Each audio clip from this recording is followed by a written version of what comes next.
Our next guest is an Emmy Award-winning journalist and author. Her most recent book, Ninja Nate, follows a little hero in the making who is coping with a disability.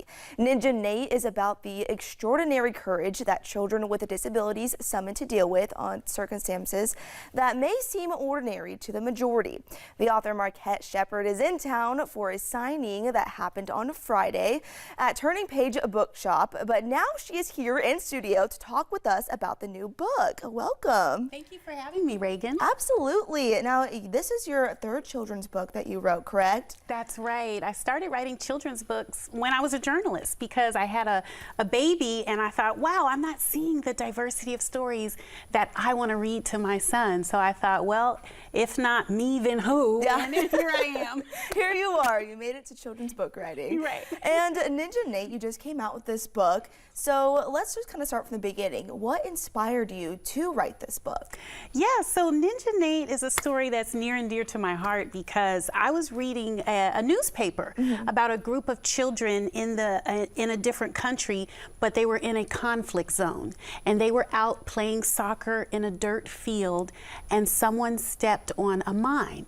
Oh, and every single child in one family under the age of 12 lost an arm or a leg. Wow. And I just thought, my goodness, I never thought about how dangerous it could be for children in other countries to just go out and play because we feel so safe here. Yeah. I said, I wonder if I can write a story that would teach children about disabilities and coping and what it's like if you were to lose an arm or a leg. So I wrote Ninja Nate, really about a little boy who wears his ninja costume all summer long to hide the fact that he has a new disability. And the big question for him becomes, summer is coming to an end, school is starting back up. He's going to be an almost fifth grader, right? He's saying that all summer. Does he go to school trying to hide his disability, or does he go to school as himself with one less leg? And children have to make these judgment calls all the time, like, who am I going to be when I show up to school? So it's a story about empathy, it's a story about self-acceptance, and it's a story about people who are different than the average person who you may come in contact with on a daily basis. Yeah, and school can be hard sometimes. Exactly. Especially even if you when have you're all younger. your arms and all your legs, school is difficult. It is, it is. And also your son was also an inspiration to this book as well. Yeah, so I didn't know anything about ninjas. Growing up, I grew up in a house full of sisters, and my son, he must have came to me at the age of 3 and said, oh, I want to be in martial arts. And I was like, where is this coming from, you know?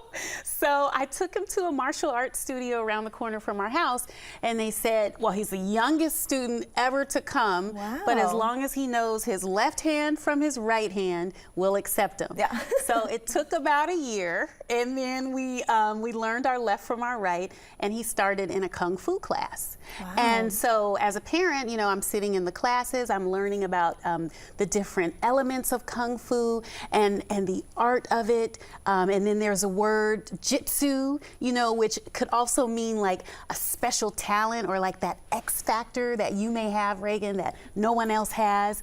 And I'm learning about, it's not just about fighting. Kung Fu is about defending yourself, self-confidence, learning how your body moves, and then also just doing a physical art. That is also an activity. So in the book, Ninja Nate is a Kung Fu enthusiast. He has an older brother, Charlie, who may be his sensei or teacher, as they say in the martial arts world. And Ninja Nate's jitsu really is going to be accepting himself for who he is. Wow. And you have the book right here. I don't know if y'all can see this, but look how cute the little green ninja costume is. I love it. And your son is also here too. He's supporting you and your husband over here. I love it. And so, you know, like you said, look at him. Look at him on the monkey bars. And that's his brother Charlie, and he is supposedly hiding his disability, but I think the kids on the playground, I think they know what's going on. They're just kind of being kind and you know, just letting him. I think the kids know. Kids are smart, right? Yeah. So what was your writing process kind of with this book? Yeah, so it's interesting. Like when I write, I like to write by hand. And I know that we're all about technology. I like to consider myself tech savvy, but I think there's something special about going through the exercise of getting a notebook, writing by hand, scratching things out. When I sit down at my laptop, for me, it's really work, but writing is fun. And so that's something I can do with a notebook at the beach, in a chair, on the couch, just anywhere, right? On, just a cafe. So I will write by hand, and I'll get my first manuscript to the point where I feel like I can't get it any better, scratch things out, write notes on the side. I'm kind of like a very messy type of writer, I just put words on the page, no rhyme or reason. Nobody can see my notes, so I'm not being judged, right? And then when I feel like I get my stories as good as I can get them, then that's when I type it up into my computer, and then it becomes like a manuscript that I consider sending in to my publisher. But when I type it up, it's so funny, I will always change things. That saying, like, a writer's work is never done. I'm like, okay, I thought I got it good. But I need to change it up a little bit. Right. But okay, well, let me move this here. And then inevitably, my editor, who I've been working with for I don't know, maybe 7 years now, she will change things too. And so it's a process, just like you said. Yeah. And you're from Maryland, and you're visiting Charleston from last Friday for the book signing. That's right. And so, how can people, find your book and, give it as gift or get it a copy for themselves? Absolutely. Well, my husband's family, my in-laws, are from Charleston. So I'm down here every Thanksgiving, every summer, as much as I can get. I have tons of little cousins. They call me Cousin Sugar. So that's so sweet, because we're here in the South.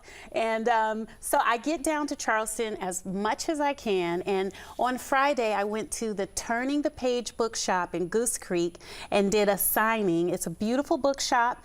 And I just love to get out, and beyond my extended family and my in-laws here in Charleston, I love to connect with my little readers and see their responses to the book.